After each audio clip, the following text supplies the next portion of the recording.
Welcome to the Community Workbench. I am Matt Noren, your host, and tonight we have an update on the Icebox saga. I just want to start off by saying that this platform is for buying local, hiring local, boasting small business, and doing what we can for the community. And it's definitely a platform for positive change, and I think we need some of that now. The Icebox has fallen victim to a frivolous lawsuit, and tonight I have Jen Nemeth and 3 of her employees that all want to tell their story. Jen, Hi. how are you? How are you? Thanks for having us. You're welcome. Do you want me to?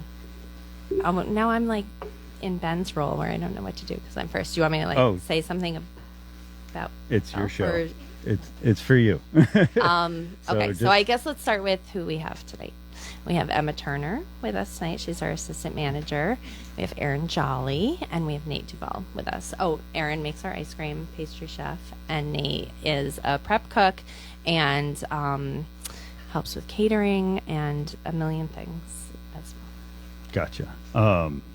So from what I've seen, the times I've been at your shop, you guys are more of a family than just colleagues, for sure. I know a lot of the community and the viewers and the Brooklyn taxpayers have been wildly confused through this. There's times when we thought things were over, and they certainly weren't. Mm-hmm. Why don't you just start with your story, how it all started, and give us like a quick summary. We have all the time in the world. Okay. But so I just want to say, like last week when you guys went on the first time, it was just so refreshing to have like a calm, factual discussion. So that's what when we asked to come on this week, we wanted to do as well.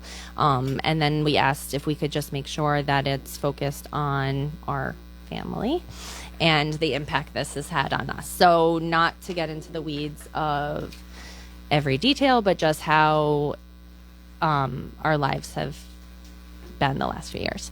So I do think it is important because not everybody knows that might be watching. So I'm going to do a really quick, Grandma Jean.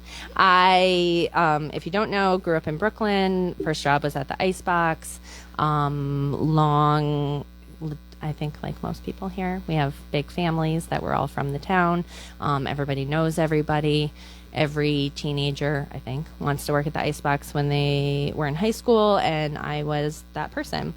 And but things were different then.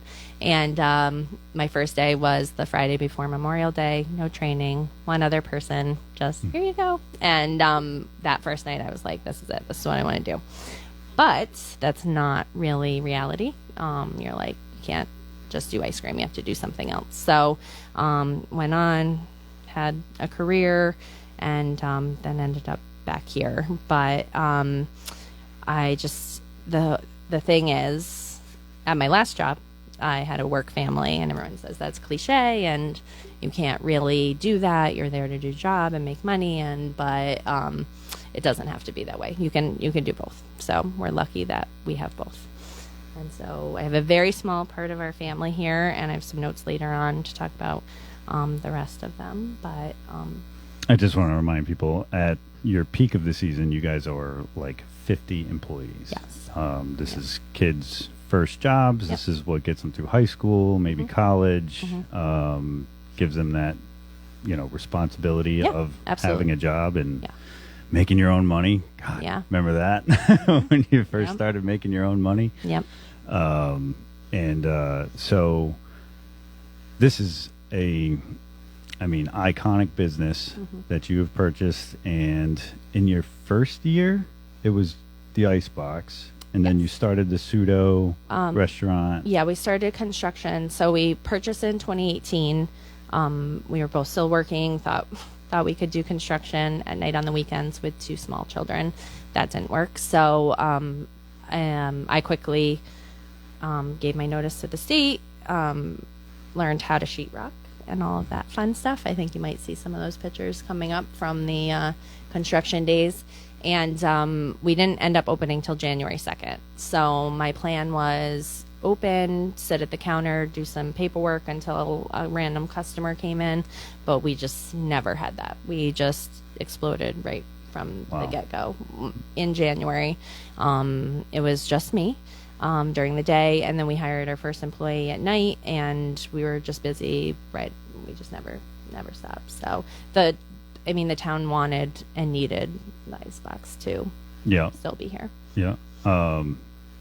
Personal note: we do a lot of ice cream in my family. We have, I said this on the last podcast, we have a bucket list every summer of different ice cream shops to try, and Icebox is always on it. So Yeah. So now you have Icebox opened up, Sorry, you forgot. and that's okay. And then And then- Suto started. Suto was always the plan, because Matt is from the restaurant business, and reluctantly, he said, "I'm done with it," but you're never done with it. So that was always the plan, and then we started almost immediately right before COVID. So, but we had gone to the point of no return, so it wasn't like, okay, let's stop doing this. So we did construction simultaneously with COVID, which meant the kids were home. Wow. Online learning and all of that stuff. So, and then that's right when Aaron joined us. Aaron came in April-ish of 2020. So, right at the height of all that too. So yeah, all of this we all went through together, rebuilding the back. Oh, yep. That's the kids' home during that time period. So it was a lot Gotcha. right there. Yep. Okay, so Suto's open. COVID starts, No, devastating to the restaurant industry overall. Suto's not open. Not open Suto's yet. construction. Okay, Yeah. so the construction started Yes. when Yes. COVID started. Yes. How many months into COVID did Suto finally open? We were not able to open until July of 2021. And your target date was We were almost done construction in late September, early October of 2020. and then Something- now I'm just trying to get to the point where the Yes. permit gets revoked from the town of Brooklyn. And so obviously delayed opening, correct? Yep. And so not only are you a new business under 5 years old, any business owner that knows that 5 years is kind of a checkpoint, and you just opened, Yeah. baby business, And COVID. and COVID, And kids. and kids. And then the town revokes your permit. When did lawsuit come in? So we had lawyers involved since early spring of 2020, but lawsuit came in, again, math. So we got our permit to finish building again, essentially to open. We didn't open and then because we were delayed with construction, but on I believe it was April 7th of 21, and then we were served the first time on April 16th of 21. Wow. So you're freshly open, and No, not Suto's open. still not open yet, and you get because we were served. allowed to resume Right. construction. Right. Okay. Yeah, we had to pause construction. Then we went through the zoning, start construction, or allowed to start construction again. Had to surrender the parking space, Okay. and then we had breathed a sigh of relief. And then on the 16th, we got our first lawsuit Gotcha. summons.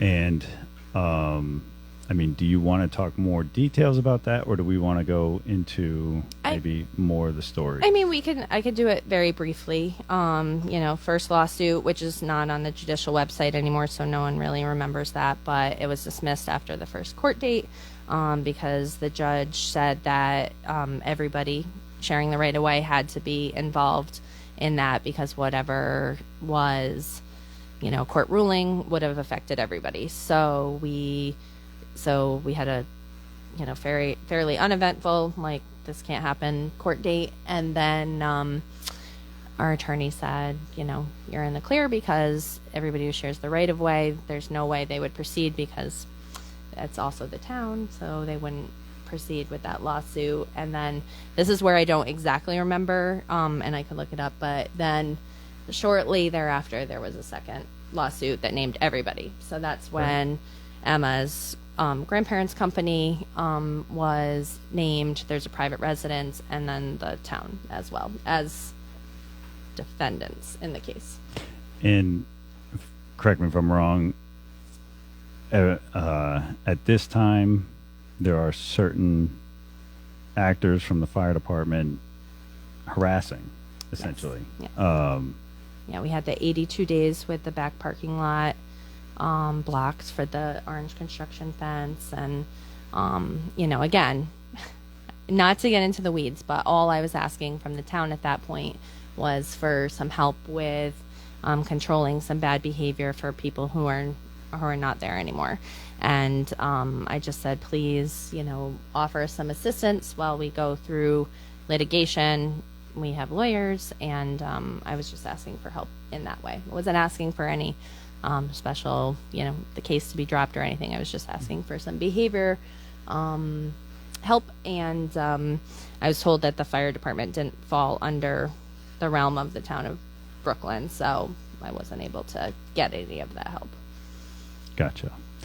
And when I say I mean like Matt and I, and right, right, the Icebox as a whole, and suto. And so lawsuits going between 3 businesses and 1 residence, 2 residents. So I mean, Brevin owns the building. Monogram it rents. Oh, yeah, the other building, other business rents. So yes, 3 businesses are involved, but 2 business entities and the private resident.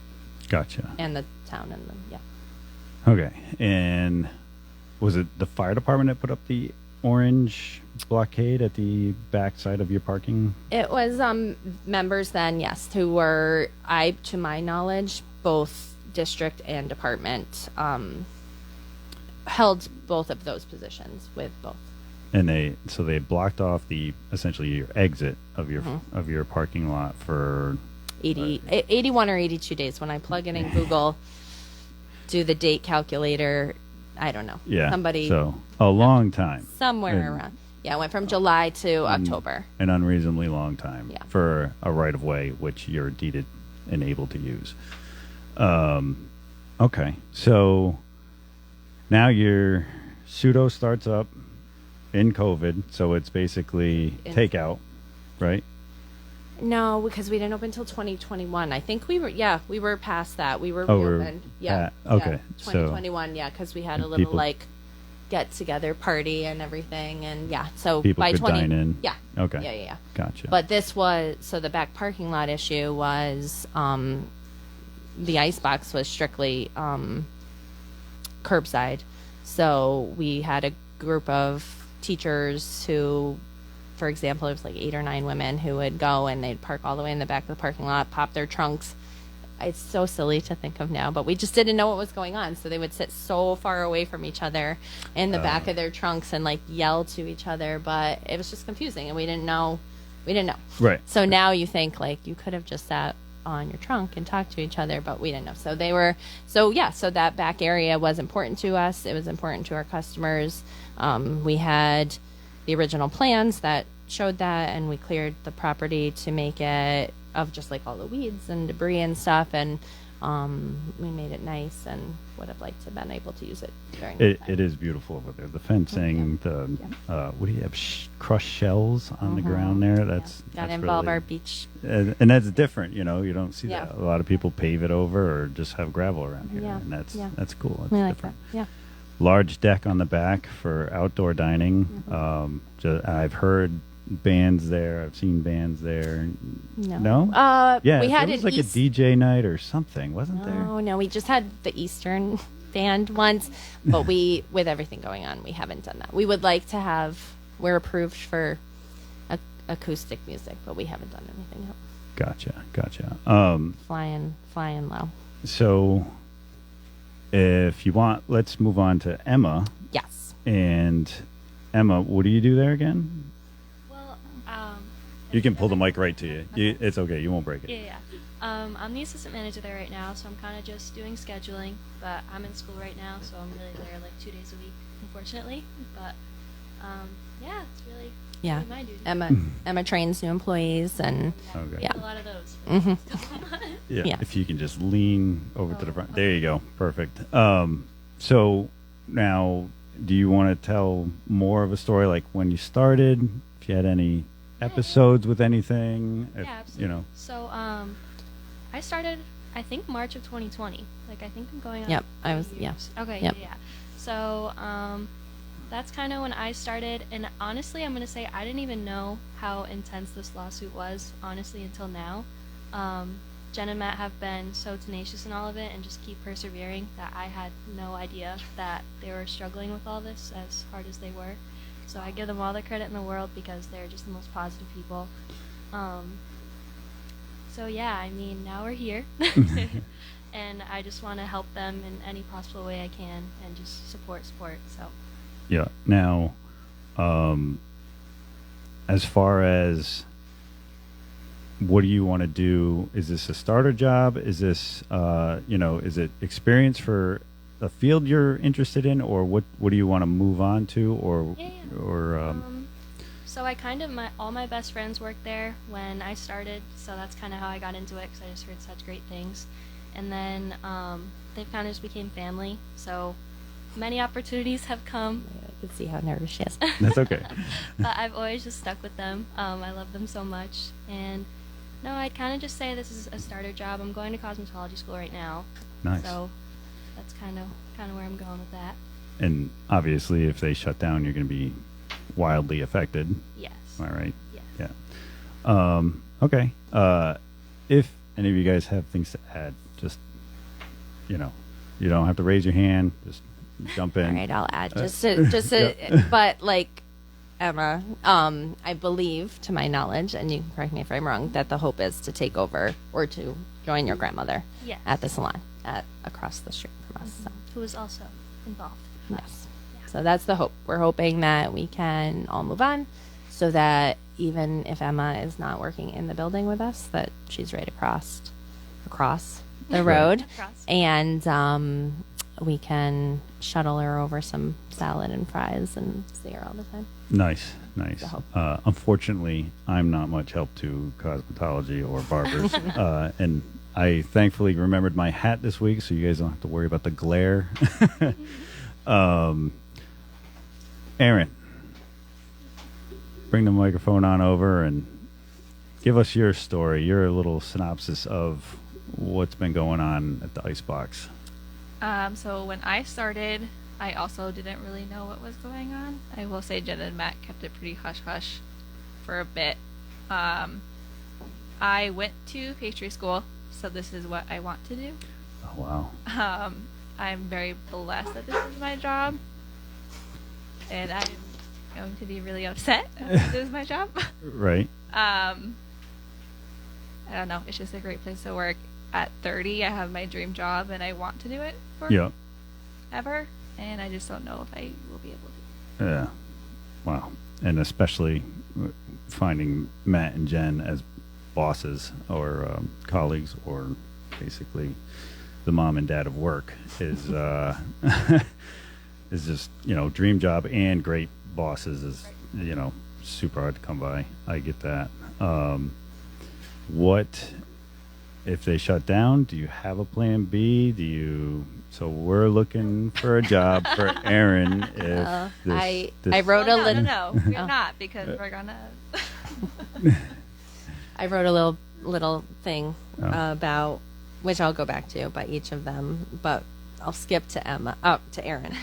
And what I wrote is that if this doesn't work out, that Aaron's going to have to go to banking, which is basically another crime. So we want to make sure that Aaron doesn't have to end up back in the world of finance because she belongs in food and creativity. Ice cream aside, those cookies are just amazing, and creativity.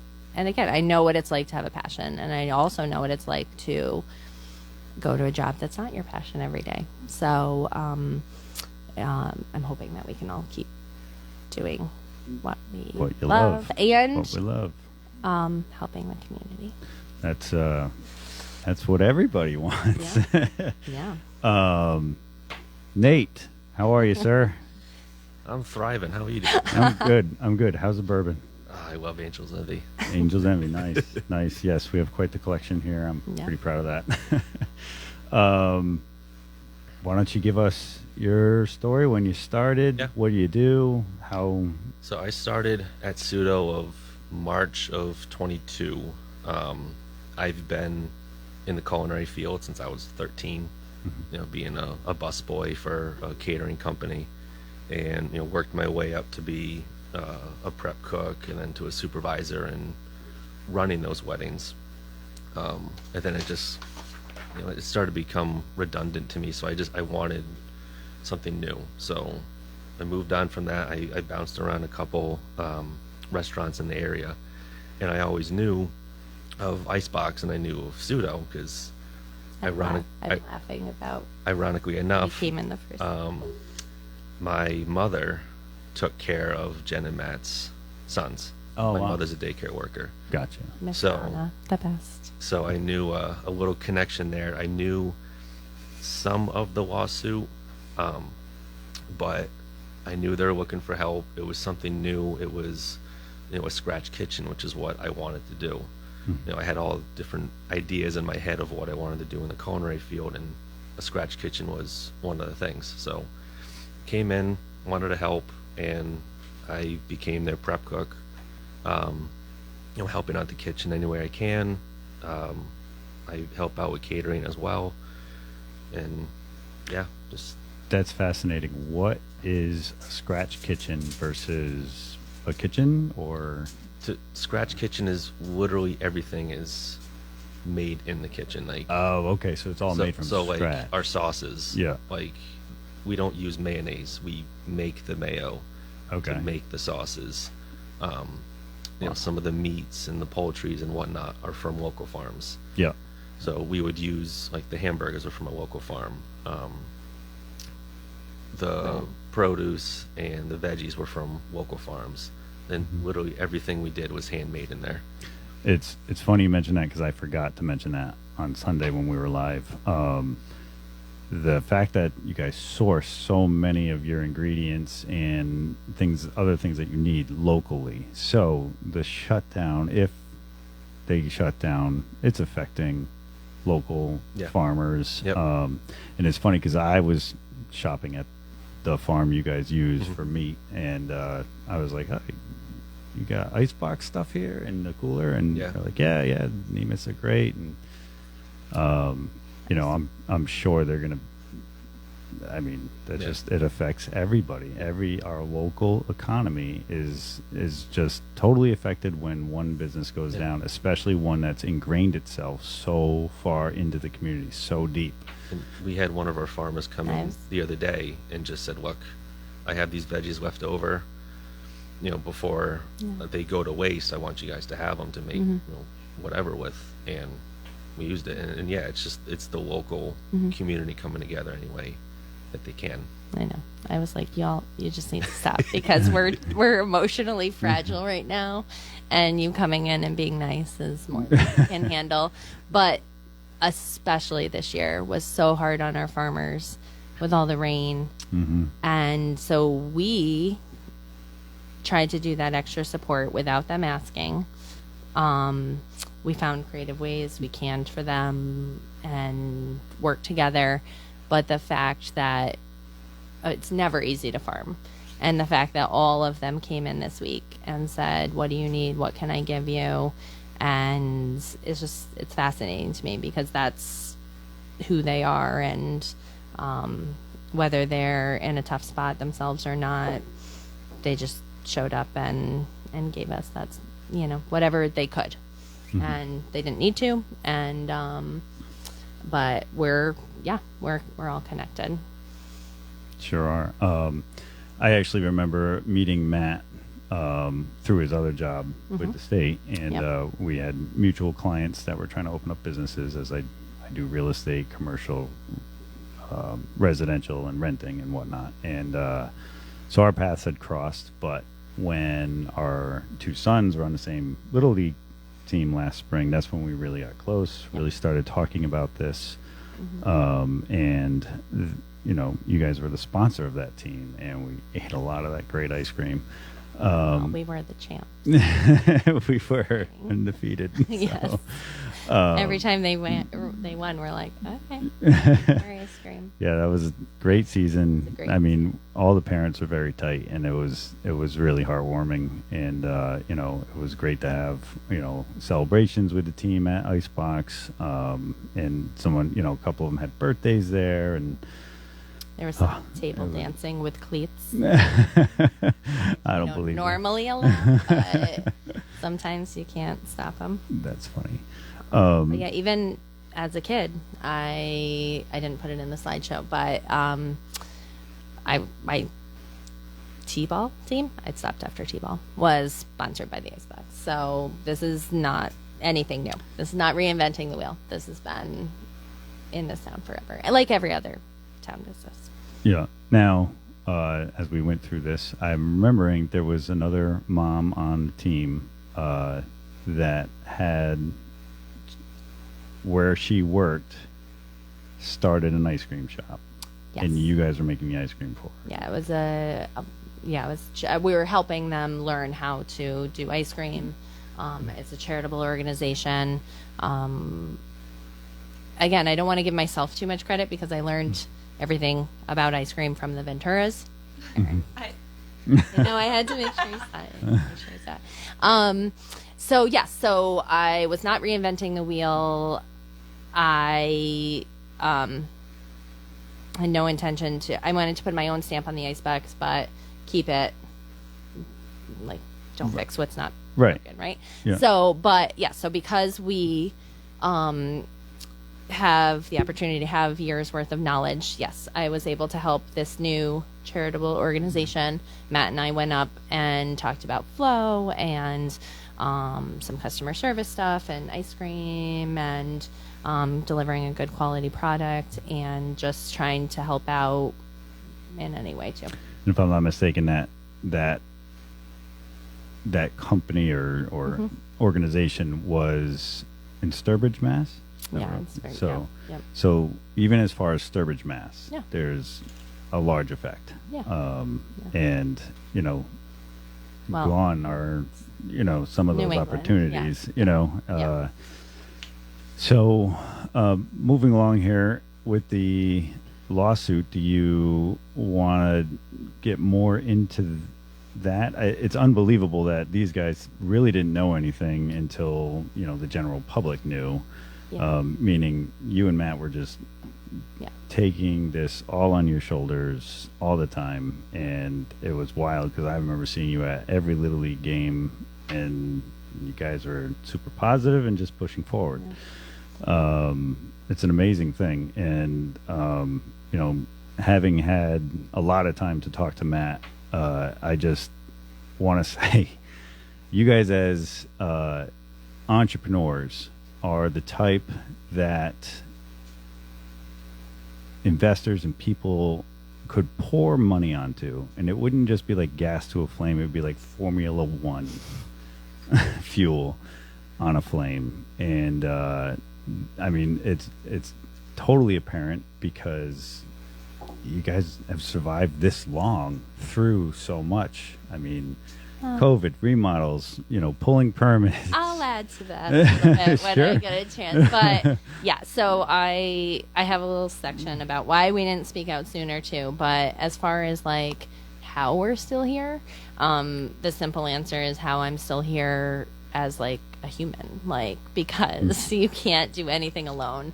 And I'm surrounded by a couple people in my life who think that actually no, that was me a little bit. But like our family, we were told like you don't really want to ask for help. You keep everything in your family. If there's some drama, you don't want to like, go on and on about it. Just like problem solve, figure it out. So that's like kind of why we didn't tell anybody, but also why we didn't ask for help. But on the same token, lawsuit drama aside, again, we could not be here without the Ventura family. They entrusted us with their legacy and trained us and made sure we were set up. And our family and our friends who constantly, even if we tell them we don't need anything, are just coming here and helping us. So the answer is how are we still here? And it's just because of everybody else. Like, we are able to do this because of everybody that's around us every day. So to also just, so yeah, so the other reason why we didn't say anything is because I believe that the what's the saying? No news is bad news. No press is bad press. I don't believe that in a small town. Yeah, I would agree. It might work for celebrities, but not in rural Connecticut. So we just really wanted to keep our names off the radar for anything at all negative. Right. And originally, again, we were advised by our then local attorney, rightfully so, that we were going to have an uphill battle based on who we were having some issues with, because nobody wants to go against public servants, and especially not us. And I'm looking right at Nate, because in addition to Matt being a longtime volunteer firefighter and his entire family being Long Island, New York professional firefighters, brother professional in Tucson for a long time. Wow. But I worked at the state's attorney's office completely. I consider that a public service as well, kind of. But yes, so I did not want to go anywhere near there, because that was the furthest thing in any of our minds. It was just a people issue for us. But the second people start talking about it, it becomes something else. And I'm looking at Nate, because I'm going to out him as another firefighter. So we had another join our ranks in the last few years, and that's been a good support system for Matt Nemeth, because it is really hard to have the public perception be that anything is like a personal type issue. Right. That's right. not Yeah. the case at all. And that's what I think kind of really does us a disservice. So that's why we just wanted to try and do anything we could to mitigate that. And when I talked to Matt Yeah. and you, but I initially talked to Matt about it, and everything just pointed at ridiculous, and it was like, this has got to end like soon. And that, like, I would imagine you guys spent a lot of time thinking, well, it'll go away because it's frivolous and it's pointless, and there's no reason for it. Nobody had anything to gain. The opposition never even made any demands for the longest time. No demands, but I think, that goes to, again, why we didn't speak out, because there were conversations. There were lawyers emailing back and forth, us trying to offer solutions, well before any litigation. And again, this is just our side of things. Obviously, everybody has their own story, but I feel like we had some creative ideas to solutions, but every day it was kind of a different problem, so it's kind of hard to figure out what they wanted at that point. Again, people who are no longer in the picture. So we were You want to cancel that? It's just an alarm. we were just trying like heck to move on from things. So so we didn't speak out in that regard, because during those conversations, I'll out myself, I was going to a lot of public meetings. Like last week's is the first one I've been to in a long time, like in person. But I used to go and I would prepare these long packages and I would submit all my documents and everything. And people were sick of hearing my voice, myself included. And so one of the things I said is like, listen, I need some help. And if I don't get that, I'm going to send out I was thinking a bulk mailing, like a postcard with a QR code where I could kind of like share our story or the documents that I've collected. And then I was asked, like, please just hold off. We're gonna do this by this date, or we're gonna do that by that date. So I was like, well, I don't want to mess up my chances of this ending by doing that. So I'll just pause. And then that date came, and the next date came, and then 3 or 4 years later. So yeah, I guess somebody's asked me, like, what's your main fault in this? And I'm saying, either being too nice. Again, I know a lot of people would disagree with that. But also just not speaking out sooner, because I do feel like had I spoken up and asked for help and told people what was happening to us, perhaps I could have saved myself this heartache position that we're in. But I truly believed that at that time that we were going to be able to get some stuff done. So where we discussed internally and we dealt with certain things, our main goal was to keep it in-house. The old Gotcha. New England, don't talk about stuff outside your family stuff. And again, right or wrong, indifferent, I can't go back. I know. Right. I got to edit that video. It's got to be it's released. good. It's going to be a good one. It's good. Yeah. So that will be my swan song. Yeah. So, So. and like Matt was talking to me about brand damage. You guys, even without being fully public with this for so long, you were still incurring some brand damage. Yeah. Because there was obviously bits and pieces that would get out, through word of mouth or somebody going on another type of public entity and spouting off things that, you guys were just trying to keep private so that you could resolve it and make it go away. I honestly, anyone that's close doesn't think you really have any reason to be sorry or feel regret. I think you guys have handled it so well and so professionally. When it's not your job to handle something like this professionally, it's it's your job to make ice cream and really good food, which it is. Matt was saying that you guys have a certain deadline before a certain license is up. Yeah. Is that? Yeah. Mind telling us a little bit about that? Oh, yeah.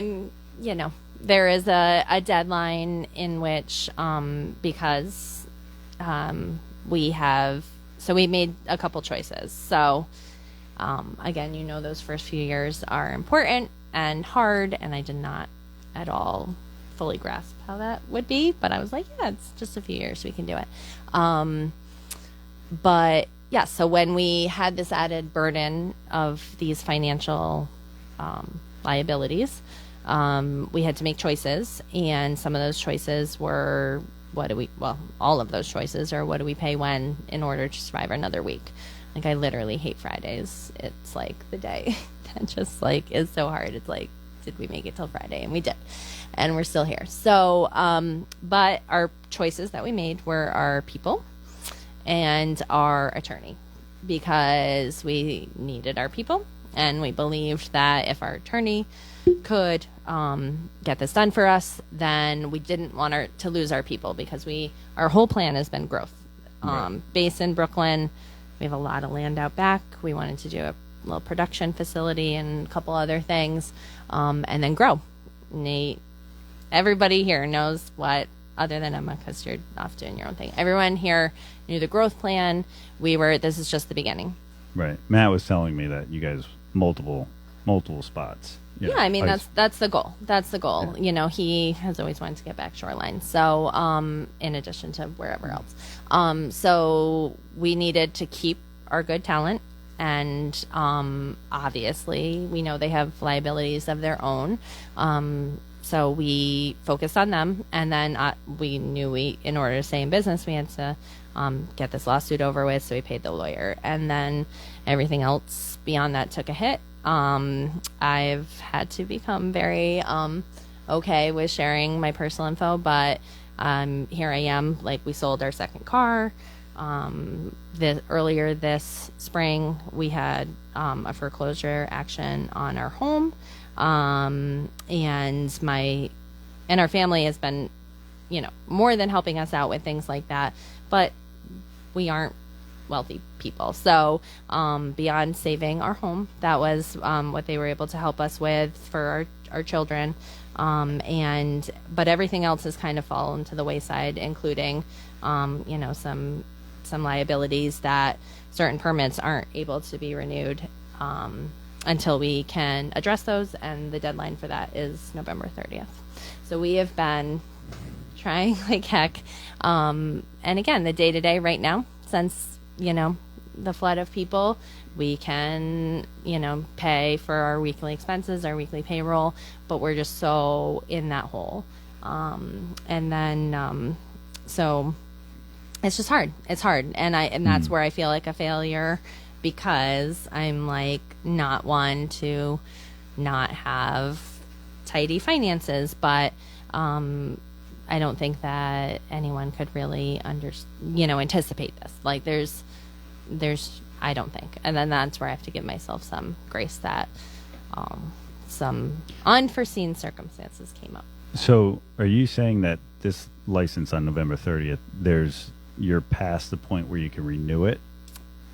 Yeah. I mean, we could, we can, if we can. If finances came in, you could renew it?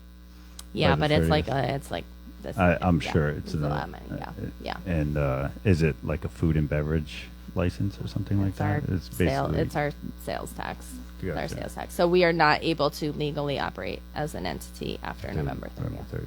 And I will say, everyone on every level has been more than understanding and tried to help us. And that's what I appreciate, because, I've tried to express like I'm trying to have people understand that, and I don't know if anyone does now or anyone will, but I feel like this isn't something we could have avoided on actions on our own.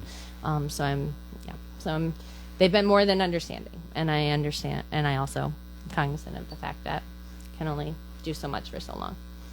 Gotcha. So that's our hard deadline. Gotcha. We are actually live on Facebook, and I was just wondering if anyone was monitoring that, because yeah, we got 46 people. You got to talk into the mic, buddy. Yep, 46 viewers. There's some comments. Yeah. No questions, though. No questions. Well, I open the floor to anyone who has any questions, and maybe we'll answer it, depending on who's asking and what they're asking. Any comments? Anything you want to read? Anything like maybe positive? Yeah, thoughts? Mike Snyder. It blows my mind Jen has to do this. I know it isn't easy. I love seeing all the different perspectives. This nonsense isn't just impacting the Nemeths. They have so many amazing employees who will be unemployed, not to mention their vendors, farmers, so many people. Gotcha. Any reaction to that? No, I think we touched on the farmers and stuff. I just wanted to, again, I made a lot of notes, That's but fine. I just wanted to bring it back to this side of the table, because again, I feel like I've been talking a long time. And I just wanted to out a few more things, and I'll start with Nate. The 3 lucky ones that out of all of them that agreed to come here.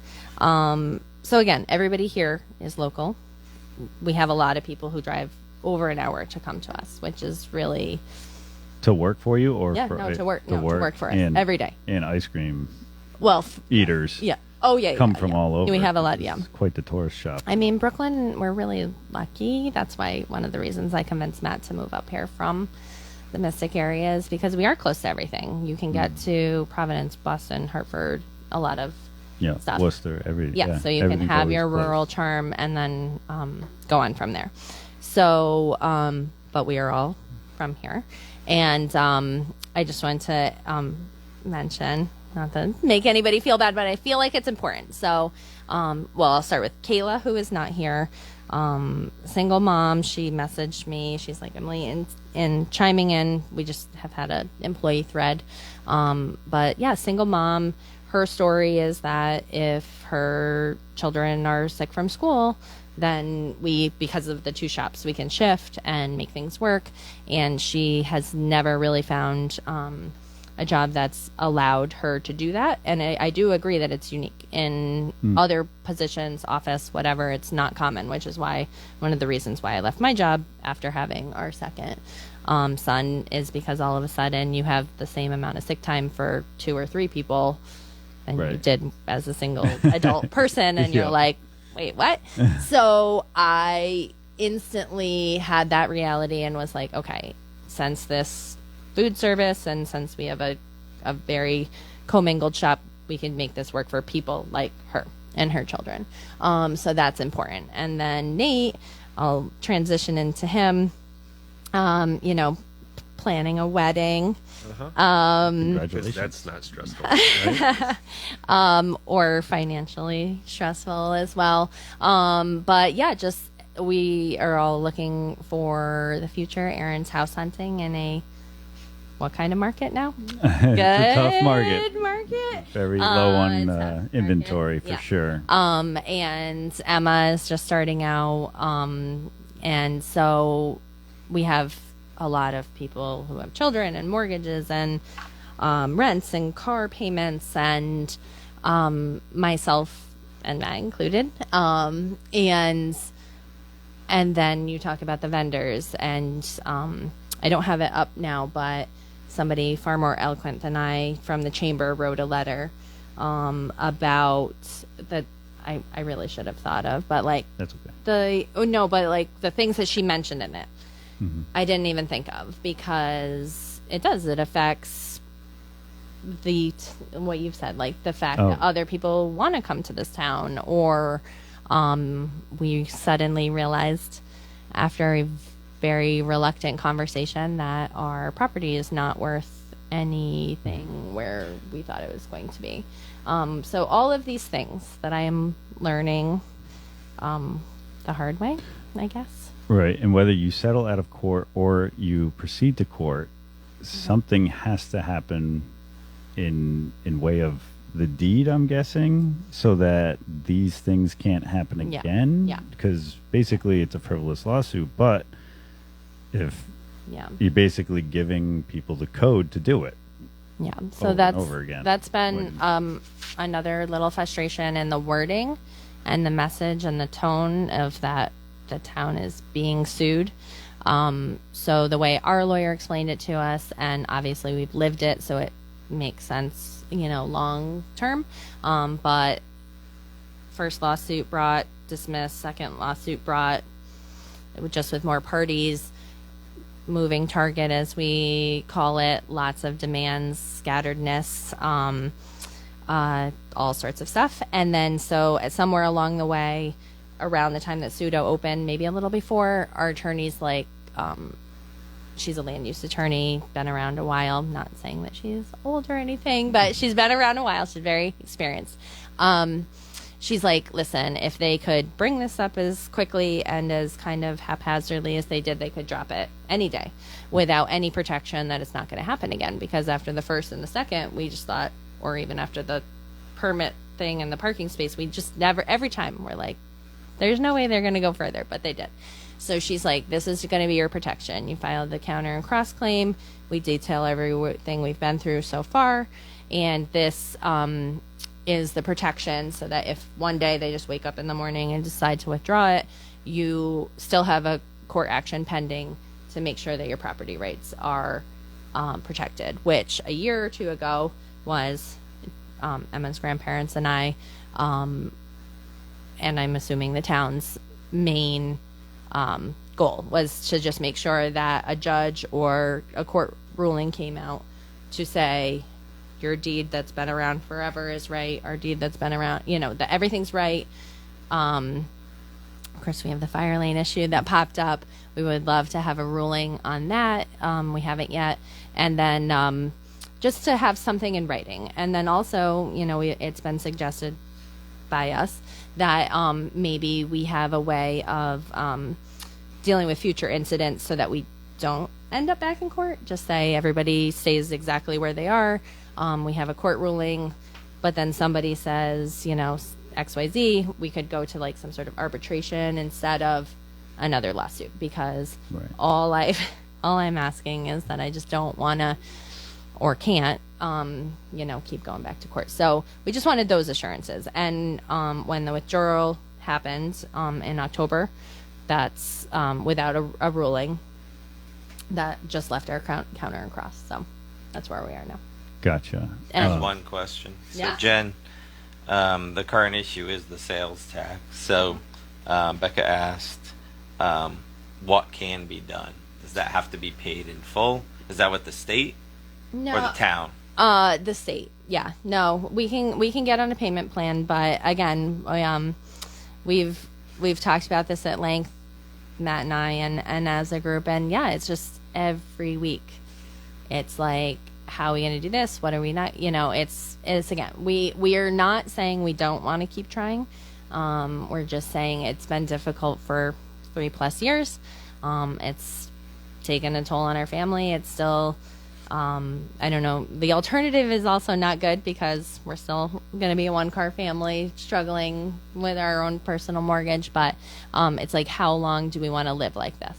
In constant stress, always broke every Friday, hoping that our people's paychecks cash. And then the weeks recently where they've agreed to wait till Monday, or we do check-ins, and more than they have ever or should ever have to give us, they have given us, because they believe that we're going to be here in 14 days. And then Erin, I don't know when the time is, maybe not yet, but at some point Erin has a letter that she would like to read whenever she's ready, and if you're ready. But this week we were closed on Monday, and for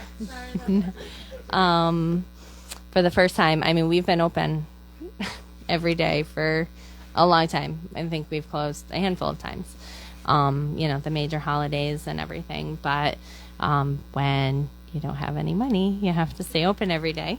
So we haven't had a break. And so Monday we closed. We were like, we'll focus on taking some lawsuit action. We'll just be with each other. But turns out it wasn't good. It was dark and it was quiet, and we cried all day. Oh. And we didn't make any ice cream. And my favorite camp chair broke because I am just a weirdo and I can't, I don't know. I was sitting and it was just a day. And there's some days where you're like, I've just said to them, I feel like I'm either living somebody else's life or an out of body experience. Honestly, I'm hoping that at some point somebody's like, you've been unpunked and you survived, so here's your reward. I don't know. Not that anybody should want a boring life, but yeah, this is overkill. It would have been nice. You could have taken up skydiving. Yeah. And then again, oh my God, I just know I'm talking too much, and you're sitting here looking at me, and I just can't stop. But this on top of everything else, like, we have all had family health issues and all sorts of other stressors and COVID, and like everybody else had kids home and all of that. So yeah, extra doctor visits, extra medication. Yeah, I know. I mentioned to you privately. My dad, through all this, he worked at the Icebox with me first few months, his little retirement gig. But he has dementia. He declined rapidly. So we moved my parents into our house.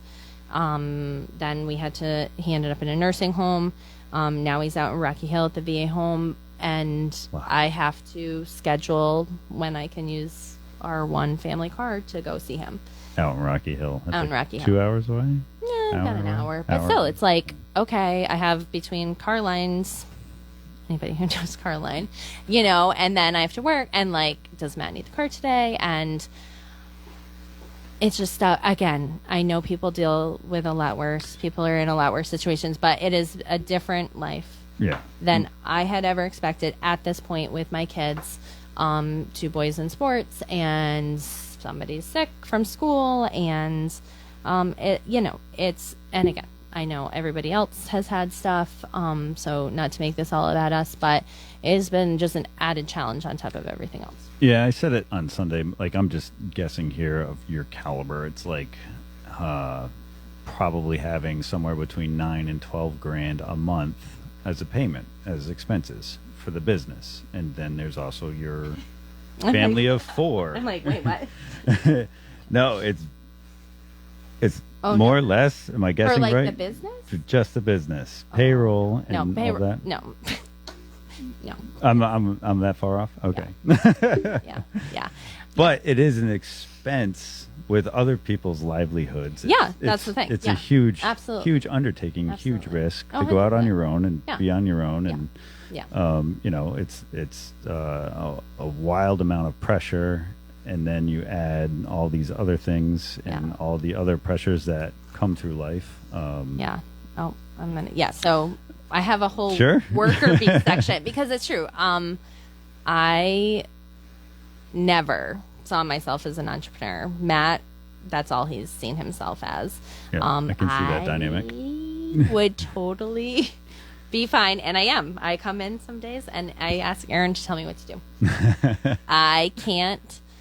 That's my life. I'm like, give me a task with baseball. Mike Snyder, Sean Lissy, they're like, Jen, opening day, here's the list, and I will like just get it done. I like to work. I like to have a task. I like to see it done. I am capable of the other stuff of, big picture, big decisions, but I just, it doesn't come natural. Right. So I like to start a day and say I have to do like Nate. He's got his list and he does his list, and I'm like, oh, if I could only cut a piece of chicken up, I should just go be Nate, but I can't. I can't. So, so I am a reluctant entrepreneur. I had no idea what that entailed. It was not like I grew up thinking, oh, this is what's going to go into it. Like, I had no idea of the expenses. I had no idea of other people being dependent on you. I was just talking to Aaron today, working for the state. When it was going to snow, we would do a little snow dance so that we could all stay home and like be on the couch all day. And now I'm like curled up in a ball because it's going to snow and I'm not going to make any money, but I still have expenses. Yeah. So I hate like fearing the weather and fearing whatever else that's coming, and that stress is something that just was not on my radar whatsoever. So had I maybe thought of it a little more, I don't know, that might not have been a good thing because I might not have done it, but again, it was my dream since I was 16, and I just kind of like laser focused on that, like a destiny type thing. Right. It was my destiny to take over the Icebox, but I did not have any idea the pressure, especially, that's it, like everything else aside, literally, lawsuit, money, whatever, just like coming in every day and seeing these people and whether we mention it or not, just wondering, what is happening is going to happen to all of us next. That's what is the part that is not in my wheelhouse. Yeah. The not knowing, and like I'm in before the rally, you guys were closing that week before the. I always call it a rally. It was. I guess it was We're kind of gonna a call rally. it like. Well, I don't know. I've never been to one. Peaceful Protest. peaceful. Yeah. Just awareness, I guess. And then they came up. the business picked up a little Yeah, bit so more, the 9th was originally a date that we had a meeting with some funders of ours, because we have other bills too, mortgage and everything. We are extremely lucky, based on the location that we're in and the families that we're surrounded with, that we just have, again, people who are way nicer than they should be, which is amazing that we have that. And but we still had hard decisions and discussions, and it was like, maybe this isn't meant to be in this location. So we had that talk. We talked about the election. I said, can we see what happens? We've just been talking our self blue in the face, trying to figure out what the next step would be. So then we set November 9th 9th or 10th as the day it was asked of us to list our property. Which oh my god, I'm like picking out my highlighter, which is a very hard discussion to have. And then we brought the Venturas in because, again, all of those emotions, failure, they gave me their legacy, they entrusted us with it, and they again, it's not your fault, but that doesn't make me feel like it's not my fault and that there's something I couldn't have done for them and for the town and for everybody else. So that was the original date. Then we had our supporters do the protest. We had more discussions with people again who are extremely nice and forgiving, bought us some time, and now we have this new deadline. New deadline, yeah. I kind of want to get into how the BOS went today. Sure. If you want to get into it. Yeah, I mean, I don't know a lot. I mean, I know I can do like from my point of view. Mm-hmm. Yeah. Yeah, that's fine. Okay. So the BOS is the Board of Selectmen. They met today in a special meeting. Another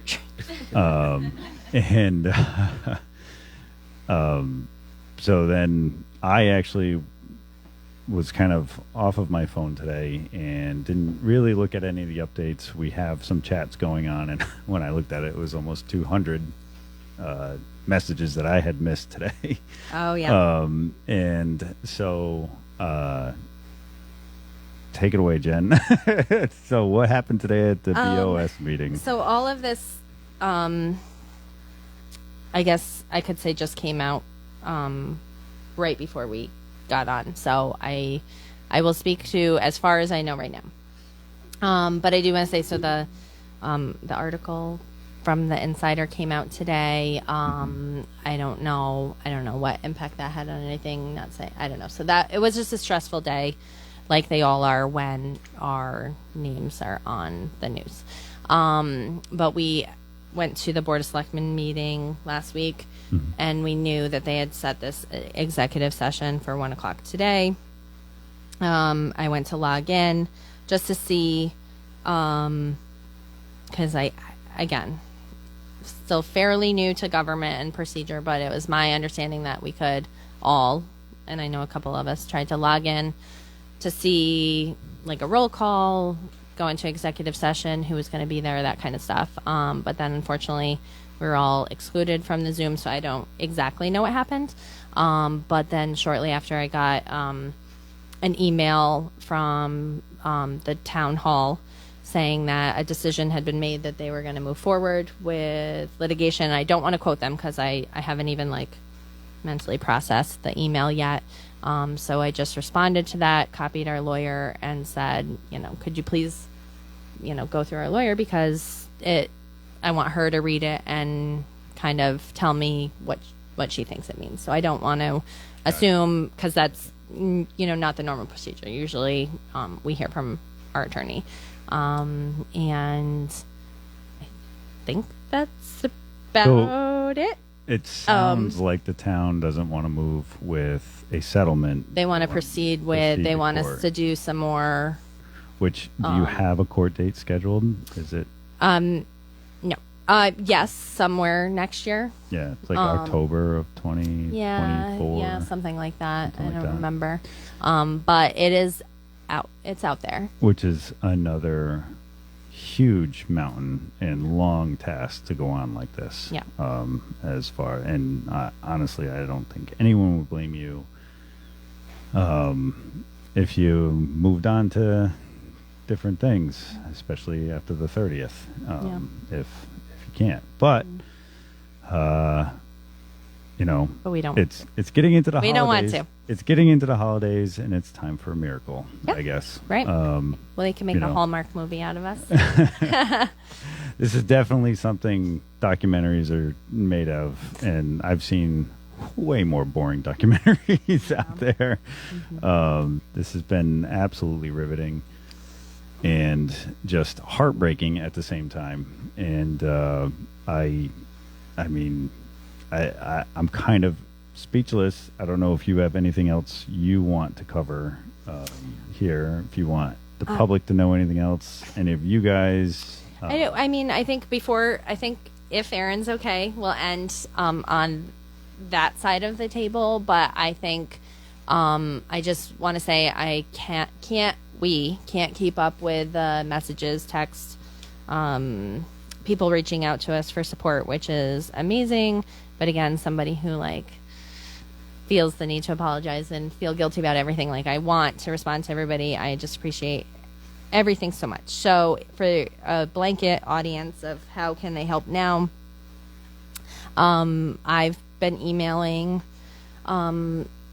people higher up in the state, trying to remain as factual as possible and sharing where we were, where we are now, where we hope to be. Again, as a tax-paying resident of Brooklyn, I do not want to go to court for another year for myself. If this, we are hoping that someone will consider coming to the table, having a discussion. Yeah. That's all we were hoping they would agree to start today, and that didn't happen. We just want a discussion, and they don't want to do that until they get more stuff. So we want to come to the table. We want to have discussion. So again, I'm up for any ideas. We've been trying a lot for 4 years, so forgive us if your idea is something that we've already tried. But again, I'm just trying those higher level avenues. The article from the Insider, I feel like was calm and informative for people, because that's the other thing. People, right? Yeah. It's been, I mean, your 3 employees here, they said, had no idea. A long time. So we have another. He asked if we would meet with him again tomorrow, which is just surreal that this is our life now. But he's been very supportive, and so I would just say keep an eye on our Facebook if there's anything we need. But just trying to keep our name out there, which is something that we avoided for so long. But we're at the point where we just need as many people as possible. If anybody has any, connections, somebody we can talk of. We don't want to not pay anything that we owe anybody or anything. We just are hoping to have the time, to have the opportunity to get something in place for to protect the future and to keep ourselves here and all that. So. Right, and I will also add that even if you do or don't support the Icebox and suto, as a taxpayer, these lawsuits definitely have an impact on where your money goes. It's frivolous. It's already cost taxpayers a lot of money, and going to court next year will cost exponentially more. I encourage anyone and everyone that can get involved in the town, go to meetings, ask questions. There's literally no such thing as a stupid question at this point. Why do you do that? Why, doesn't matter. The more eyes on this situation, the better it is for all of our collective tax money. And I think last night a lot of us listened to Board of Finance, and us aside, nothing to do with us. I think I hate to say it, we're getting older now. Not you, Gray, but we're getting older now.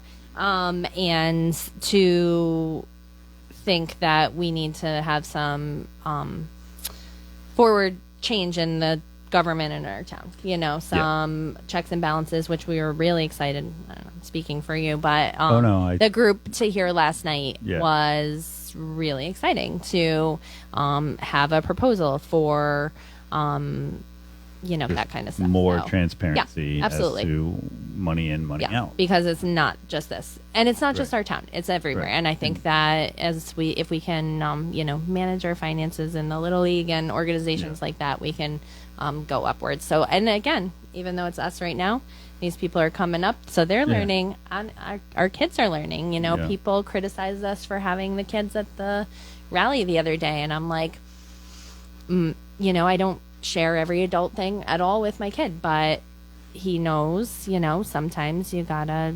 get involved. I mean, I mean, if you kept your kids from all of this, and we've, talked to our kids about it, this is a big thing that's affecting everyone, kids included. Yeah. And I don't know when you would spring that surprise on them when they have to move out. That, Yeah, I mean, we- they have to understand, Yeah. if you can't shield them from all reality. It's just really Yeah. what it comes down to. Yeah. I mean, we try, but I don't know about your kids. Mine have eagle ears, and Yep. Arlo went to school upset because he heard we might be moving, and we were thinking we might have to move the icebox because we don't want to give up on the icebox. If we are not able to stay where it belongs in Brooklyn, we, again, I don't know why it would happen, how we logistically happen, but we would love to keep doing this because we don't want to do anything else. So we talked about it where I thought he wasn't hearing. And then next thing I know, I get a call from the school. Arlo's upset. He thinks you guys are moving your house and he doesn't know what happened. And so those things that you think that they don't know or don't feel or absorb, and it's hard. Parenting's hard. It's all hard, and we try our best to. And these are my kids too.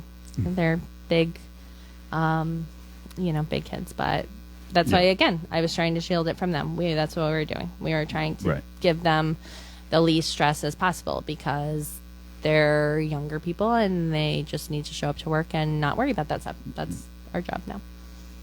Gotcha. And yeah. Wow. And I've been at this, with Matt, been talking to Matt for 6-8 months, something like that, about this in depth, and it's wild how much impact this will have moving forward, especially as Brooklyn's reputation just every minute just keeps going down as far as being hostile to other businesses. And we talked about your lawsuit, but it's not just you. The town is in lawsuits with quite a few other businesses in town, which is just awful to think about. And it may be a common thing that, businesses in towns butt heads, but this has just been absolutely horrendous and totally surprising that they would take it this far. I had to laugh. Emma's grandfather, Rick, and he talked about Putnam and how it used to be. I won't say what he said, but where a town can come from and where it can go. Putnam, Killingly now, and there is absolutely no reason why we have to slip further. And stop right here, and we can work together, and we can go up from there. Right. Like we don't have to. It doesn't have to be this way. Yeah. And we are willing to make it stop right here, and we are willing to move forward all together. So that's our hope.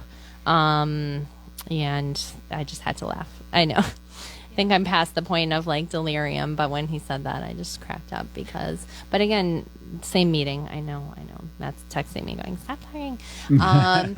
But Coach G, the other night just got me because other than Nate, all right, I'm going to do a scale. Nate, Aaron, and then Coach G. Yep. The quietest people I know. No, so you're in there somewhere. And then he got all fired up, and he said, if you don't think this could happen to you, then you're wrong. And I was like, I know I said I wouldn't curse on here, but that's why I said I'm not living my own life. This is not something that I ever would have thought happened to me. I watch these documentaries. I watch these podcasts. I don't live them. Who is this? What is happening? Look at Jean. She wants to retire. Emma's got to take over. We got to move on.